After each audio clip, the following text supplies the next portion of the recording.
pretty much used only in Sichuan cuisine, so it's very fascinating to see this at a dim sum restaurant.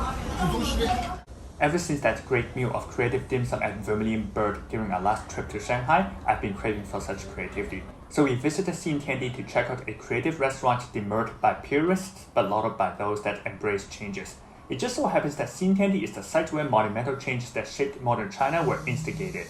Xintiandi literally means new heaven and earth, and figuratively the new world.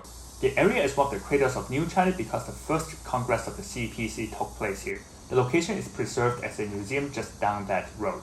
What is known as Xintiandi today is one of the hippest parts of China, so there aren't many better places to find hip dim sum. Our destination is called Cai Lang Gang Shi Dian Xin, or Chua Lam's Hong Kong style dim sum. The eponymous owner Chua Lam personifies a sort of hipster, nonconformist spirit. Maybe that's why he was able to bring attention to the food writer profession and become an OG of celebrity food critics. As for the Gang Shi Dian Xin Hong Kong style dim sum, I didn't find general consensus on a clear-cut definition. But Hong Kong is one of the youngest cities of China with a pretty unique colonial history, and its long-standing status as an international hub imbues local cuisine with a penchant for imagination and fusion. That's mostly what we found here at Chua Lam's dim sum chain. One example is 鳗鱼香煎糯米鸡, pan-fried glutinous rice chicken with eel. A typical 糯米鸡 glutinous rice chicken is comprised of sticky rice filled with ingredients, then wrapped up in lotus leaf and steamed, like this one at the Jade River restaurant in White Swan Hotel of Guangzhou.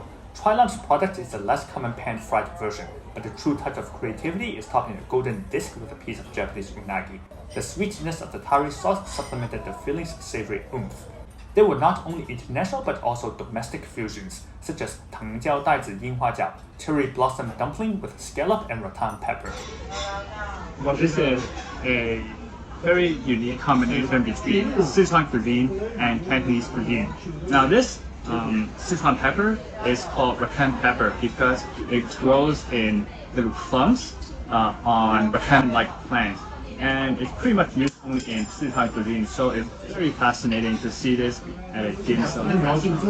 藤椒 rattan pepper is a type of 花椒 Sichuan pepper. The ones shown here were mainly for show because the spice loses much of its character soon after being picked, so it is primarily used in the form of rattan pepper oil, as was the case here. The distinct numbing and tingling buzz was definitely present, but not so much as to render the senses unresponsive to the dumpling filling. It was a happy marriage between two drastically different regional cuisines. Another example is 九层塔豉汁凤爪, phoenix tossed with 豆豉 and basil. The first to refer to chicken feet and fermented black soybeans, which together constitute a classic dim sum like the one pictured here.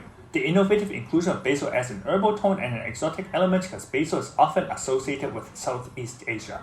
However, I should point out that a few components of Chinese cuisine do utilize basil, most notably Taiwanese cuisine, and also some regional branches of Hakka cuisine, as well as some foods in the Chaoshan area of Guangdong, where Chua Lam's parents were born, so I suspect this to be more of a salute to his Chaozhou heritage. Then there was the fusion of styles. This Thailand Naicha Chua Lam milk tea is basically Hong Kong style milk tea, typically found at Cha Chan Ting Hong Kong style cafes but not dim sum restaurants. Milk tea may be served cold over ice, but melted ice tends to dilute the drink. Freezing half the beverage into popsicle basically solves that problem. So this format is both novel and functional. I won't go into the details about everything, and there were a few items not so praiseworthy, but that's an unavoidable risk when you break with traditions. Kudos for taking the risk and pushing the envelope while keeping prices friendly. The scene for this restaurant of Chua Lam, a Singapore-born, Hong Kong-based food critic, well known for his cheeky and sometimes controversial remarks. I'll write more about this blog in the description section.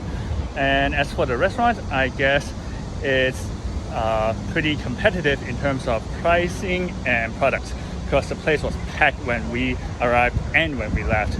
It's not really a destination for traditional dim sum, but if you're in the mood for creativity, perhaps it's worth a try. 再见